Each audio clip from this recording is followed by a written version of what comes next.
everybody, this is TJR. 2 days ago, last Friday, I went and watched Avengers Endgame. I put up a spoiler-free review that same day. In that review, I mentioned the fact that I oftentimes feel like you need to see these type of huge blockbuster movies twice before you make a final decision. The reason being is that sometimes so much is happening in these films. There's so much detail that missing a line of dialogue or some plot point can either, one, unfairly give you a negative opinion of the film, or two, unfairly give you a positive opinion of the film as well. I'm always hearing people comment to those of us that think critically about films, can't you just turn off your brain and enjoy the movie? And yes, and that is always what I try to do the first time I watch. I'm trying to be just in the moment of the film and experiencing that. But once again, in films this detailed, this can also make it easy to miss something. And so I said, like always, I reserve the right to change my opinion when I go see it again, which I'm still going to be doing this coming Tuesday. So that Friday night, I went to bed. Somewhere in the middle of the night, I remember I woke up, and I guess my subconscious must have been working on this because suddenly it hit me like a bolt of lightning. Did Captain America destroy the MCU? Now, a word of warning. I'm going to be talking spoilers moving forward, so if you have not seen this film yet and you don't want anything spoiled, please stop watching now. Come back after you've watched the movie. Now, in the film Endgame, you may remember an exchange between Tilda Swinton as the Ancient One and Mark Ruffalo as Bruce Banner, the Hulk. Bruce Banner is trying to convince the Ancient One to give him the Time Stone so that he and the Avengers can undo what Thanos has done. In the end, she agrees to let him have the Time Stone. But she also explains to him that it's very important that all the Infinity Stones be returned back to the time that they were taken from, so as not to cause any disruption in time and reality. At least that's the way I remember it. Remember, I've only seen it once.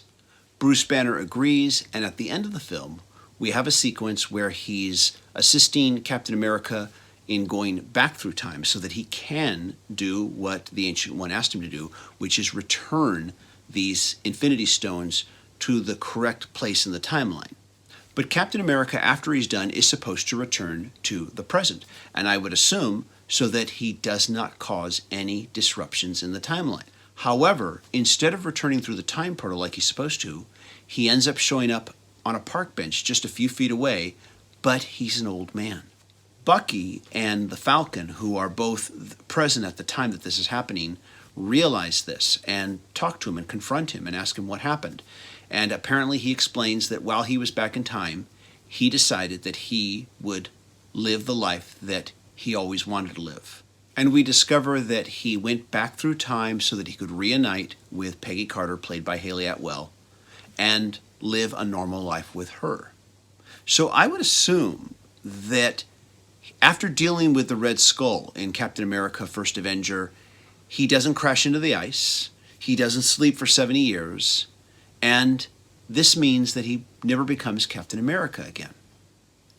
By not crashing into the ice and waking up 70 years later, didn't he change history? And what would be the negative or positive impacts of that? He's not there to help the Avengers when they first get together and repel the invasion of New York. What effect might that have had? Who knows, maybe none. After all, it was Iron Man who took that missile and flew it into the portal. But what about the events in Captain America, the Winter Soldier?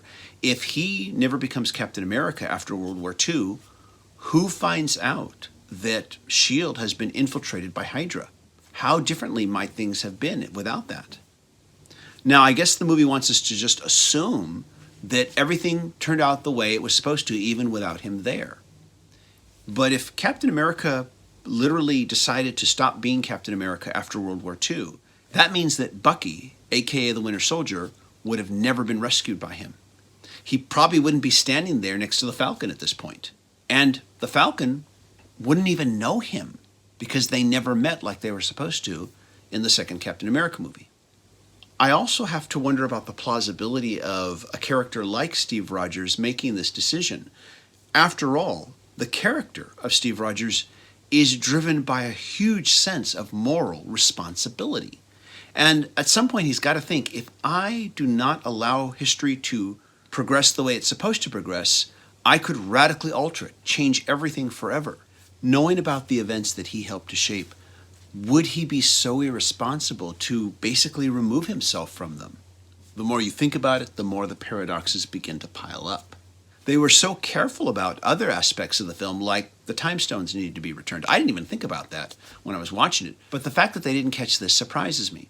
Now, I am going to go see it again in just a couple more days, and maybe there was something I missed, but I want to ask everybody out there who's watching, does this or does this not open up a huge time travel paradox can of worms? And if it does, can the MCU get the genie back in the bottle, so to speak?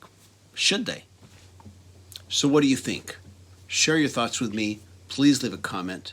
As always, if you like what I'm doing, be sure to click subscribe, be sure to click like, and be sure to smash that notifications icon so you can know when I release new videos. If you want to take that extra step in showing your support, please follow the Patreon link and become a patron supporter. Patron supporters get access to exclusive behind-the-scenes content that no one else does, and they're also the only ones who get to suggest video topics. Again, everybody, thanks for watching. Bye-bye.